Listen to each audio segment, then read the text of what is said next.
Señor mi Dios, al contemplar los cielos, el firmamento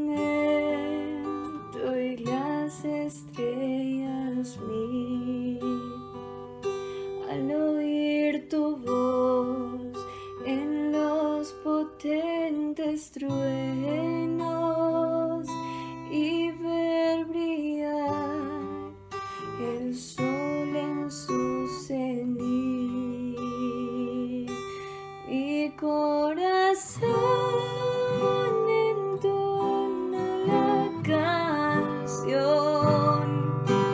Cuán grande ser, cuán grande ser, mi corazón entona la canción. Cuán grande ser,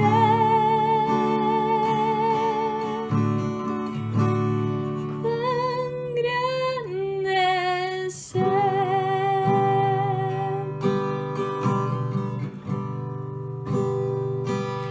Cuando recuerdo del amor divino que desde el cielo al Salvador envió, aquel Jesús que por salvarme vino y en una cruz sufrió y por mí murió.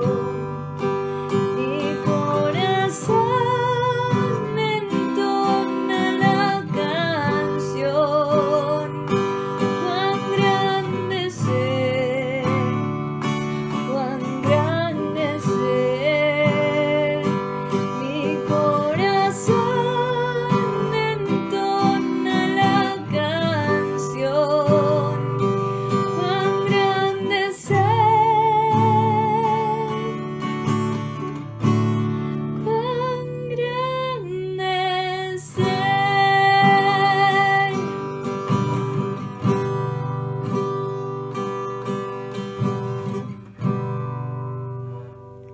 Cuando el Señor me llame a su presencia, al dulce hogar, al cielo de esplendor, me adoraré cantando la grandeza de su poder y su infinito amor. Mi corazón entona la canción. Cuán grande ser, cuán grande ser, mi corazón entona la canción. Cuán grande ser,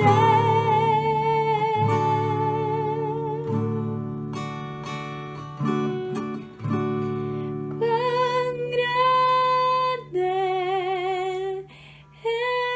es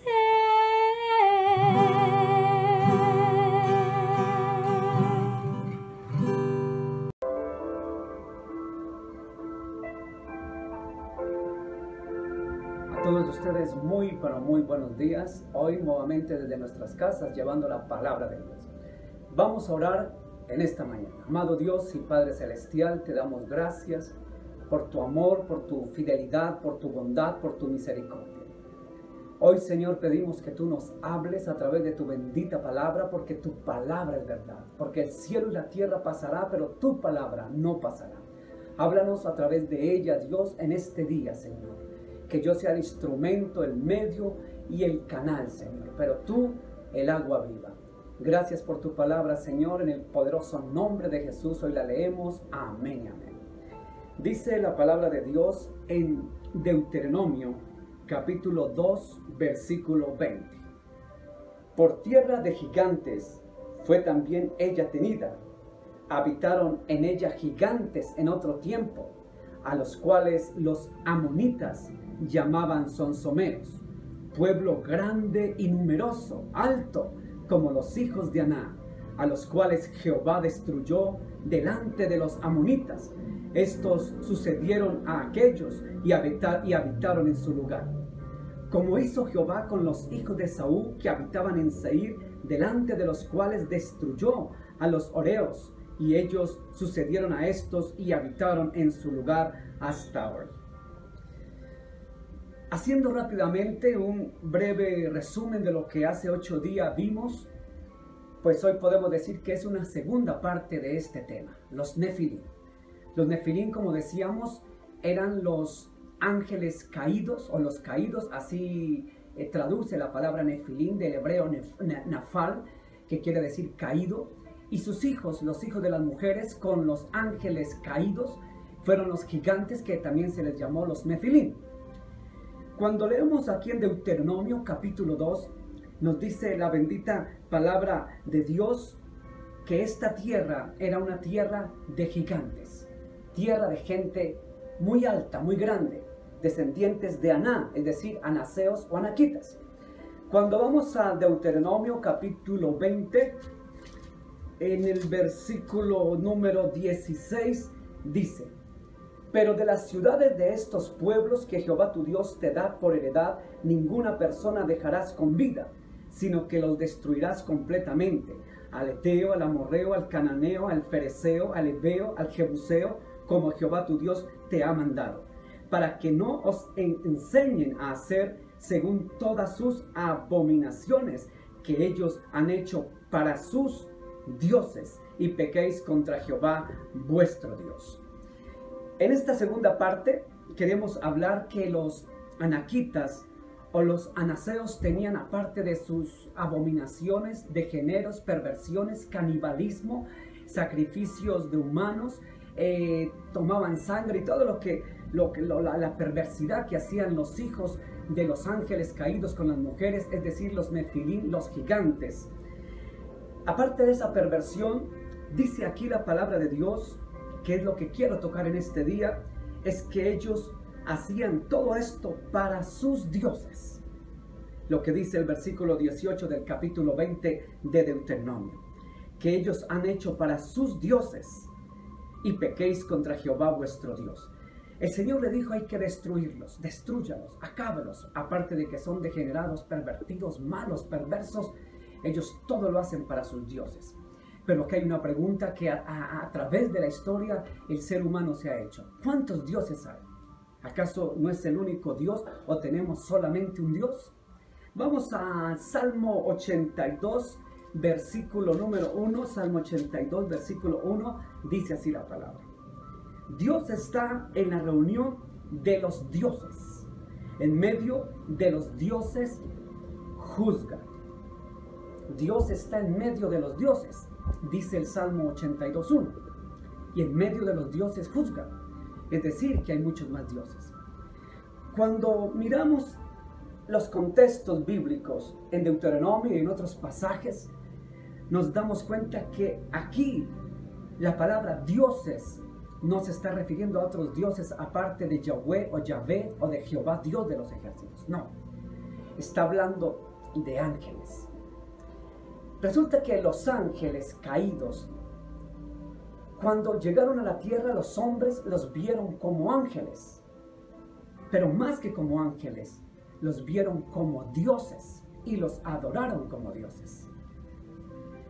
Cuando usted va a Génesis capítulo número 8,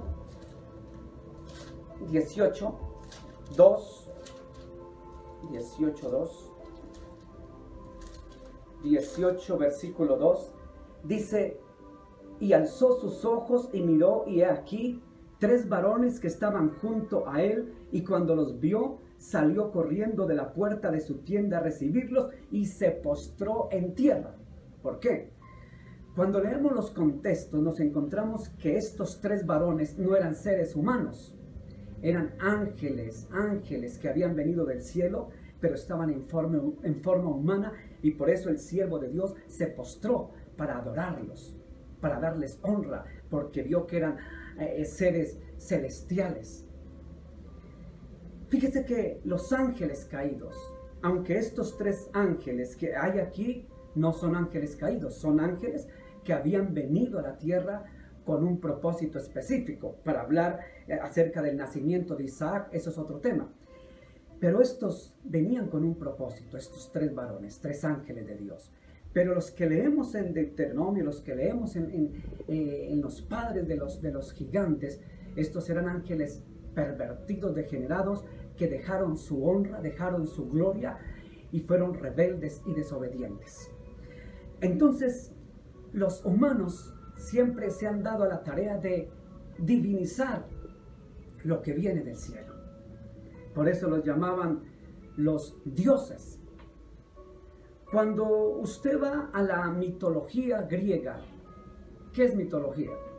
Es el conjunto de mitos. ¿Pero qué es un mito?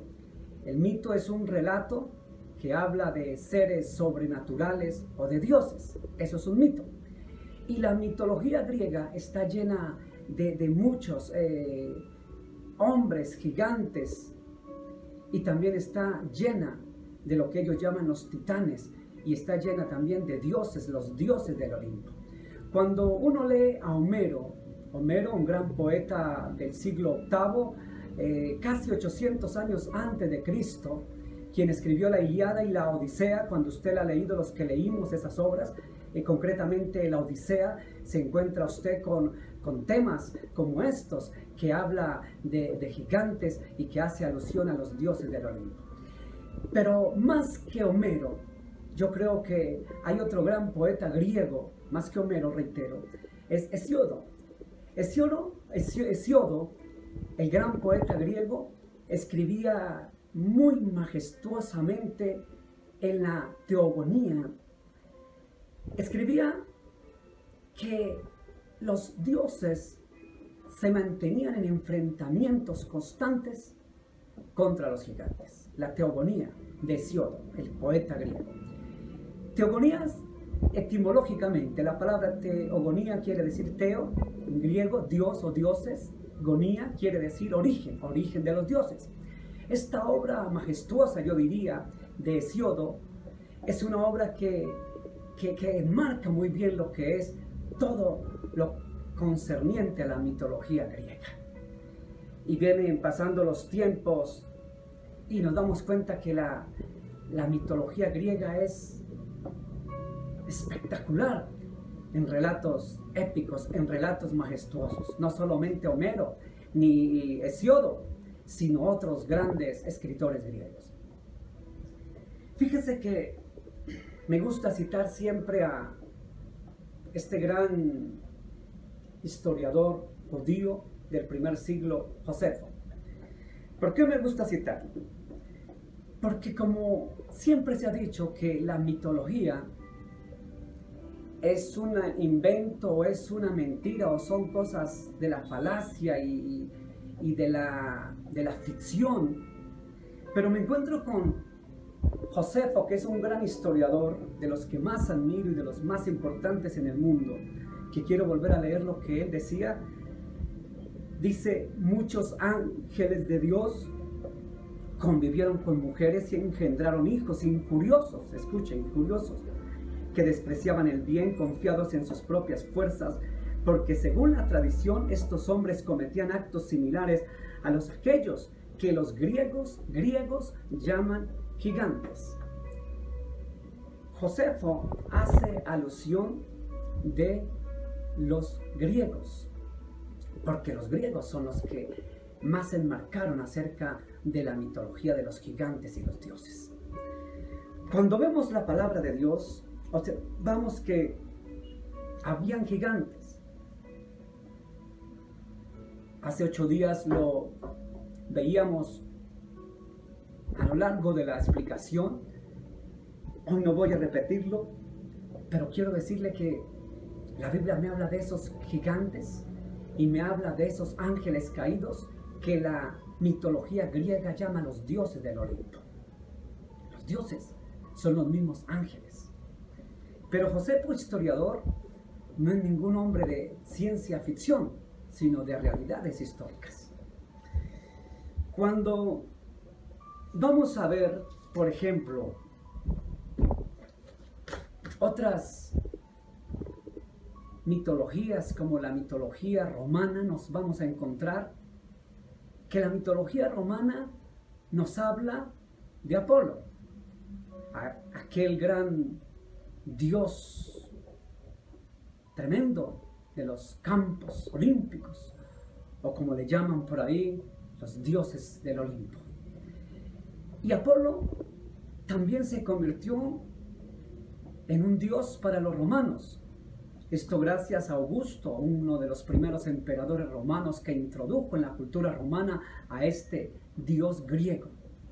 Pero no solamente aparece en la mitología romana Apolo, sino también nos encontramos con la diosa Venus. ¿Pero quién era ella? La diosa Venus nos habla que la Venus romana era la misma Afrodita o la diosa Afrodita de los griegos, la diosa de la hermosura y de la belleza. Afrodita, la diosa griega que pasó después a llamarse la Venus de los romanos. Cuando miramos otras mitologías como la mitología germánica o nórdica, encontramos que ellos hablan de los continuos enfrentamientos de los gigantes con los dioses. Los nórdicos llamaban a uno de sus principales dioses Odín, que peleaba constantemente con los gigantes de la tierra. De manera pues que a través de las culturas nos encontramos en los escritos las famosas enfrentamientos entre gigantes y los dioses. La Biblia nos habla que los gigantes eran hijos de los dioses, es decir, de esos dioses llamados dioses entre comillas, de pequeña, ángeles caídos. Esos eran los dioses. A ellos se les llamó dioses. Si usted cree que tal vez sea mitología, tendríamos que creer que David peleó con un gigante que se llamó Goliat.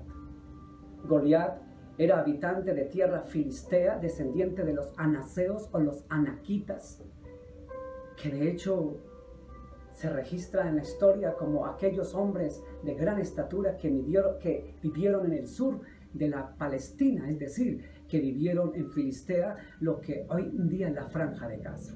Y con ese filisteo llamado Goliat, descendiente de los Nefilim, peleó David. Pero si seguimos creyendo que esto es parte del folclore de los pueblos, o tal vez hace parte de las mentiras ficticias, pues quiero compartir, por ejemplo, lo que apareció, hay un escrito en el periódico, en un blog del periódico El Tiempo, hace unos años atrás, que se titulaba Esqueletos de los gigantes Nefilim en Grecia. Y voy a leer rápidamente. Dice, a ver, una de las realidades es ver cómo. Bueno, no quiero leer todo, pero parafraseando más o menos, quiero leer solamente la última parte para no demorarnos. Dice, es mucho lo que ya se ha encontrado gracias a la tarea de arqueólogos que se han ocupado, aunque alguien se haya tomado la autoridad de no ponerlo a disposición de nosotros, lo cual es cierto.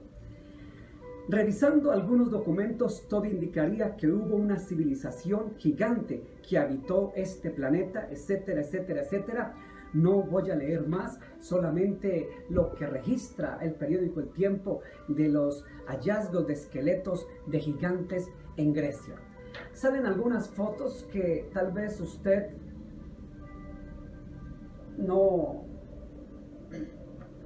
las ve muy bien, pero las puede consultar en internet, de hallazgos arqueológicos de gigantes, no solamente en Grecia, sino en otras partes del mundo. Aquí hay un extracto, por llamarlo así, que pude tomar de un periódico egipcio que salió el año 2017 y dice así: el hallazgo de un faraón gigante asombra a la ciencia. Dice más o menos así: Sacná reinó en antiguo Egipto hace 5000 años. Su calavera reveló que poseía un tamaño desproporcionado para la época. Hace poco más de un mes, estoy hablando del año 2017, que fue el hallazgo, arqueólogos chinos descubrieron una ciudad inusual que fue habitada por personas inusuales. Las excavaciones realizadas cerca de la localidad de Jinan, al este del país, revelaron estructuras de más de 100 edificios con más de 200 enterramientos de hace 5000 años, etcétera, etcétera, etcétera. Usted puede ver pinturas, el arte del imperio egipcio. Vea las pinturas, el arte, los grabados en las piedras, las pinturas, cómo aparecen cantidad de gigantes. Solamente les dejo esa observación. Si nos vamos, una publicación que salió de la National Geographic en Roma, dice así: encontrado un esqueleto de gigante de la antigua Roma. Dice, por redacción National Geographic, encontrado los restos de un gigante de la época romana. Dice más o menos así: no es un cuento de hadas, es el primer esqueleto completo de una persona con gigantismo de la época de los romanos.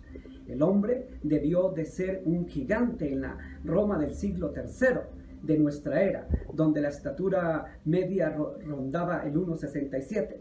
Encontrar este tipo de restos es raro, pues el gigantismo es muy poco común. Estos hallazgos fueron en Roma. Si seguimos investigando, nos encontramos, por ejemplo, que en la cultura mexicana hay un libro, dice, el libro que se titula La historia verdadera de la conquista de la Nueva España, escrita por Bernal Díaz del Castillo. Se encuentran pasajes donde hacen alusión a supuestos gigantes que habitaron en las tierras de los indígenas mexicanos. El libro se llama, le reitero, La historia verdadera de la conquista de la Nueva España. Este no es un hombre que escribe ciencia ficción.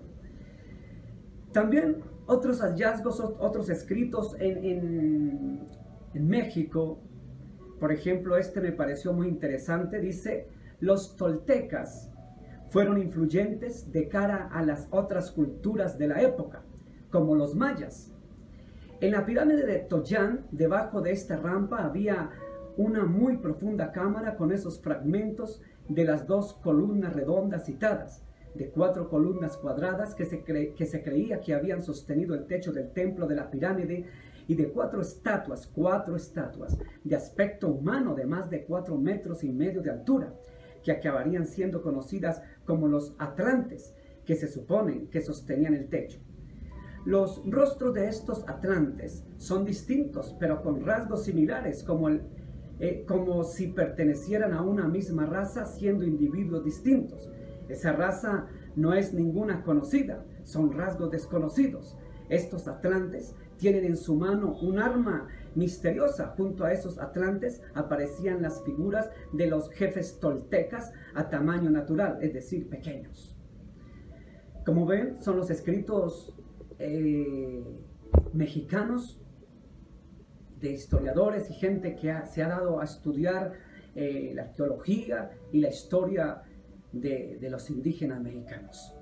Pero ahora vamos a nuestros lugares más hacia el sur de América Latina, por estos lares, por las tierras incas, por el Perú.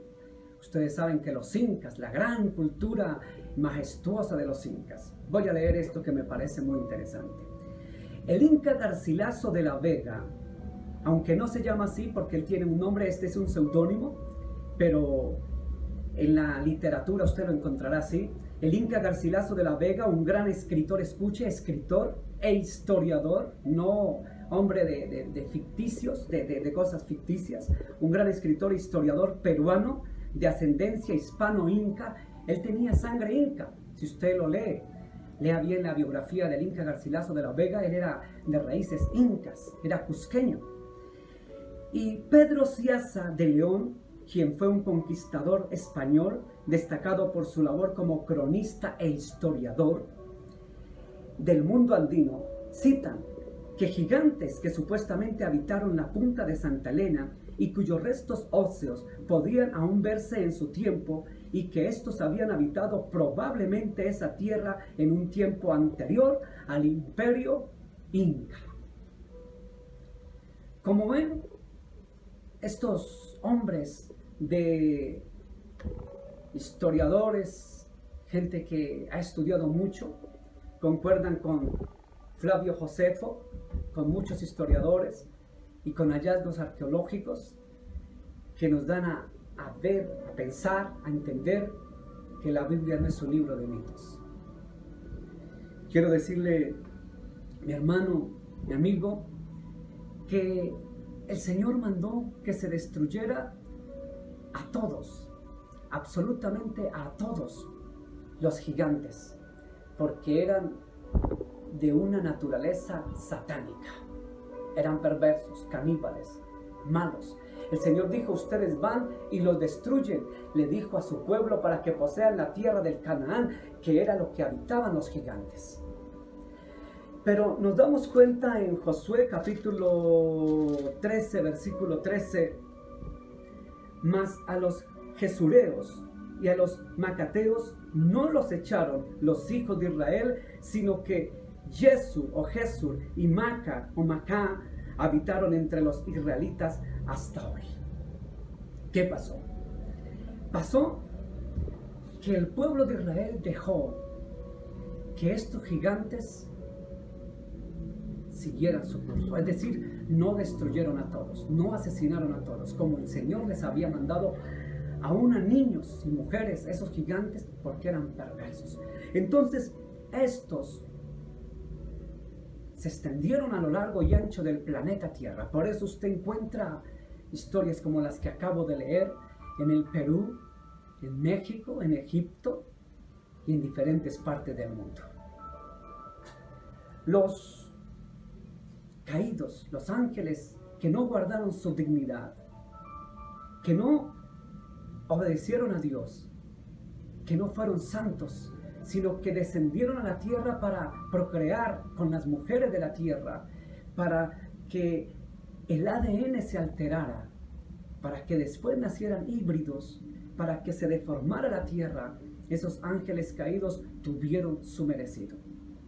Usted me preguntará, pero entonces, ¿dónde están ahora los gigantes? ¿Y qué pasó con estos ángeles caídos que no obedecieron a Dios?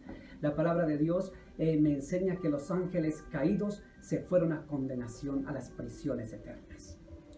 Por su parte, los gigantes, hay otras historias que hoy no las traje a colación por razón de tiempo, que hablan que estos se mataron entre ellos, eran caníbales, se destruyeron entre ellos, porque se odiaban a sus padres, es decir, sus papás eran los ángeles caídos, odiaban a sus padres, peleaban contra ellos. Por eso la mitología griega dice que se enfrentaban los titanes, los gigantes se enfrentaban con los dioses del Olimpo, para poseer la autoridad del cosmos. Entonces nos encontramos que estos perversos se acabaron, se extinguieron, pero sus padres, los ángeles caídos, los espíritus angelicales que vinieron a la tierra, estos, vamos a ver qué ocurrió. Está en Segunda de Pedro, vaya usted a Segunda de Pedro, capítulo 2, versículo 4, dice la bendita palabra de Dios de la siguiente manera. Porque si Dios no perdonó, escuche, no perdonó a los ángeles que pecaron. ¿Cuáles ángeles que pecaron? Los ángeles caídos. Sino que arrojándolos al infierno, los entregó a prisiones de oscuridad para ser reservados al juicio. Fueron a prisiones de oscuridad. ¿Quiénes? Los ángeles caídos fueron a prisiones de oscuridad. Fueron condenados, dice la palabra de Dios. Pero si vamos a Judas, en el capítulo 1, del versículo 6, en Judas, dice así: y a los ángeles que no guardaron su dignidad, no fueron dignos, sino se rebajaron a la tierra, bajaron para hacer cosas pecaminosas. esos que no guardaron su dignidad, sino que abandonaron su propia morada, el cielo. Los ha guardado, ¿quién? Dios, bajo oscuridad, en prisiones eternas para el juicio del gran día. Fíjese, para el juicio del gran día. Fueron llevados a prisiones de oscuridad. Entonces, aquí está la respuesta. ¿Qué pasó con esos ángeles caídos? Dice, y lo vuelvo a leer Pedro, ya leímos Judas. Porque si Dios no perdonó a los ángeles que pecaron, sino arrojándolos al infierno, los entregó a prisiones de oscuridad para ser reservados al juicio. Fíjese que si Dios no perdonó a estos, los mandó a condenación. Aquí aparece una palabra muy de moda en la teología cristiana, en toda la teología, y es prácticamente la palabra condenación. Condenación. La palabra de Dios dice, porque de tal manera amó Dios al mundo, que dio su único Hijo, a Jesús, para que todo aquel que en Él cree no se pierda. Otras Biblias dice, no se condene, sino que tenga vida eterna. Mi hermano, yo quiero decirle que Jesús vino para nosotros tener vida eterna y no condenación. Pedro en el capítulo 2, San Pedro en el capítulo 2, verso 4 dice, porque no, si no perdonó a los ángeles, escuche, si no perdonó a los ángeles, hay veces nosotros creemos y nosotros somos inferiores a los ángeles, inferiores a los ángeles. Si Dios no perdonó a los ángeles que pecaron contra Él, no podemos pensar que de repente, como dicen algunos hombres, personas que me encuentro, dice, todos vamos a ser salvos porque Dios es bueno. Dios, ¿cómo así que un Dios tan bueno? Entonces nos va a condenar. La palabra de Dios dice que todo aquel que cree en el Señor será salvo. En Marcos capítulo 16, versículo 16 dice, el que creyere y fuere bautizado será salvo, mas el que no creyere será condenado. Marcos 16, 16. El que creyere y fuere bautizado será salvo, mas el que no creyere será condenado. Condenado. Los ángeles caídos, los ángeles que tuvieron hijos gigantes con las mujeres de la tierra y no guardaron su dignidad, dice la Escritura, que fueron entregados al infierno y arrojados allí a ese lugar y no se los perdonó. Nosotros los seres humanos, al igual que los ángeles, estos ángeles, vamos a un juicio, a un juicio. El que no crea, dice Marcos 16, 16. El que creyere y fuere bautizado será salvo y el que no creyere será condenado. ¿Creer en qué? Me pregunta usted. Dice la Escritura, cree en el Señor Jesucristo y será salvo. Hay unos que dicen, yo creo en el Buda, yo creo en Hare Krishna, yo creo en Mahoma, yo creo en una piedra, yo creo, eso es mi fe, es respetable, por supuesto que es respetable.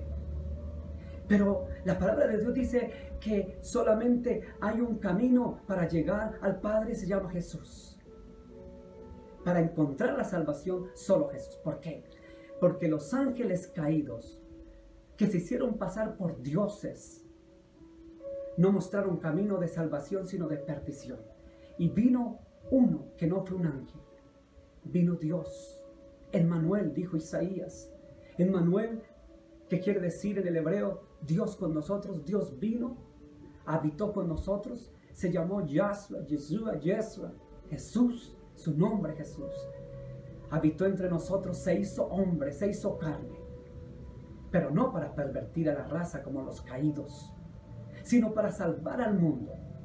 Los caídos, una vez caídos, pidieron a sus hijos y a los hombres pidieron sacrificios de sangre para ellos. Pero Jesús el Cristo, siendo divino, viniendo de arriba como los ángeles caídos, vino de arriba, pero era Dios, el mismo Dios, no pidió sangre para Él, sino que entregó su sangre para usted y para mí, para salvarnos. Todo aquel que crea será salvo y el que no será condenado, dice Marcos. Fíjese que la salvación es en creer en Jesús. Creer en Jesús. Yo no le estoy hablando de una religión, sino crea en Jesús. Jesús el Cristo. El centro del Evangelio que se encuentra en 1 de Corintios capítulo 15, versículo del 1 al 4, se lo parafraseo, se los gloso. Resume el Evangelio de la siguiente manera: que Dios se hizo hombre, vino, murió por nuestros pecados, fue sepultado, pero resucitó al tercer día según las Escrituras. Ese es el Evangelio. El que cree en ese Evangelio, que Dios se hizo carne, se hizo hombre y habitó con nosotros y resucitó al tercer día, que Jesús es Dios. Cuando usted cree ese Evangelio, Mahoma no es Dios, el Buda no es Dios, Hare Krishna no es Dios. El único Dios, Yahweh, Jehová, Yahvé, el único Dios que se hizo carne, se hizo hombre, ese Yahweh, Jehová, se hizo carne, se llamó Jesús y murió por usted, por mí. Y vendrá con poder y gloria para juzgar nuevamente a los vivos y muertos, como ha de juzgar a los ángeles caídos. La salvación no está en una religión. Usted puede ser evangélico, cristiano, católico, testigo de Jehová, budista, anabautista, metodista, luterano, presbiteriano, católico, pero si no tiene claro que Jesús es el Señor, le abre su corazón a Jesús, cree en su nombre como el Dios verdadero, lo sigue a Él, solo a Jesús, creyendo que es Dios hecho hombre y carne, que vino del cielo para salvarnos. Si no lo cree, no tendrás salvación y serás condenado. Porque si Dios no perdonó a los ángeles que pecaron contra Él, tampoco perdonará a los que ofenden su nombre, a los que rechazan el Evangelio de Jesús. Tal vez suene duro, pero ese es el Evangelio. Porque el cielo y la tierra pasará, pero su palabra no pasará. Jesús es el camino al Padre y por ende el camino a la salvación. Jesús es la vida eterna. Y el que está en Cristo, el que está en Él, dice, no tendrá condenación, sino vendrá a vida y vida eterna. Vamos a orar. Padre bendito, te damos gracias por tu bendita palabra. Tu palabra es verdad. Gracias, Señor, porque tú viniste de arriba para salvarnos. Siendo Dios, te hiciste hombre para perdonarnos, para mostrarnos el camino de salvación y vida eterna, para no conocer condenación. Señor, si tú condenaste a los ángeles caídos que no guardaron la dignidad, como dice Pedro y dice Judas en el Evangelio, dice que aún a los que no crean en el Evangelio también serán condenados. Señor, guárdanos, porque creemos que en ti hay salvación y vida eterna. Y tú eres Dios que viniste a la tierra, que te hiciste hombre, carne, del vientre de la Virgen María. Moriste por mí y resucitaste el tercer día. Tú eres Dios, Señor Jesús. Gracias por mostrarme el camino de salvación y de vida eterna. Gracias porque contigo no habrá condenación, sino salvación y vida eterna. En el poderoso nombre de Jesús. Amén, amén, amén. Mis amados hermanos, Dios los bendiga. Espero que escuchen este tema de mi hermana Ana María. Que el buen Dios de Abraham, de Isaac y de Jacob los bendiga. Y que ese Dios que descendió del cielo, que se hizo carne y se hizo hombre, llamado Yahshua, Jesús el Cristo, es el Señor de nuestras vidas. Dios los bendiga.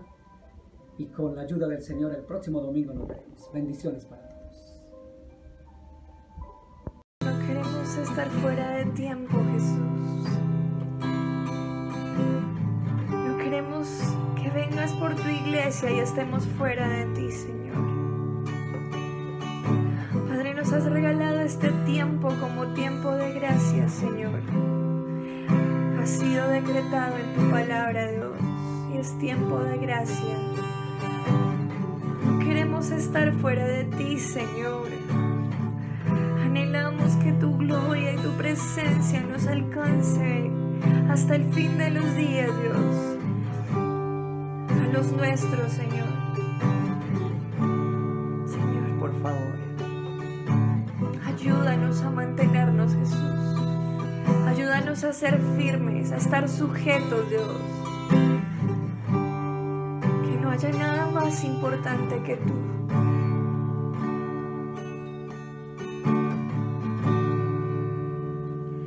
Mi alma estaba rota y herida, pero tu gracia la restauró. Manos vacías que tú llenaste, soy libre en ti, soy libre en ti. Sublime gracia del Señor, que a un pecador salvó. Fui ciego, mas hoy veo yo, perdido y Él me halló. Ahora puedo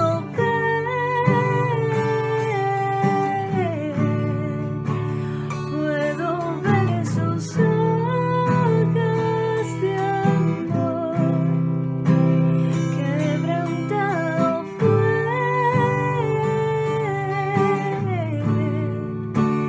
para darnos su salvación. Tú no nos juzgas, Dios. Tú no me juzgas por mis fracasos. Tú me aceptas tal como soy. Toma mi vida como vasija para mostrar tu gloria en mí. Sublime gracia del Señor, que a un pecador salvó. Fui ciego, mas hoy veo yo, perdido y Él me halló. Ahora puedo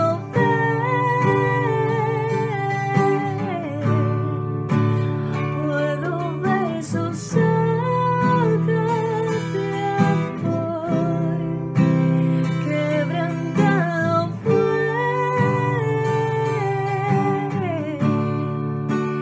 para darnos su salvación. Y ahora puedo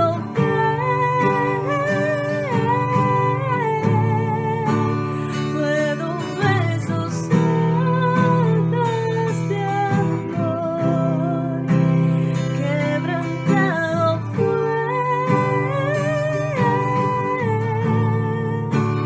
para darnos su salvación.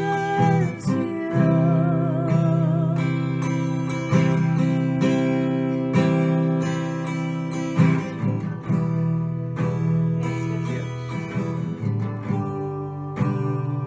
Gracias, Señor. Gracias por tu gracia, Señor. Porque bien dice, Señor, que es un regalo inmerecido, Dios. No lo merecemos, Jesús, sin embargo nos lo das por amor, Señor. Gracias, Jesús, por tu maravillosa palabra. Gracias por tu misericordia, Dios. No nos cansaremos de agradecerte, Dios.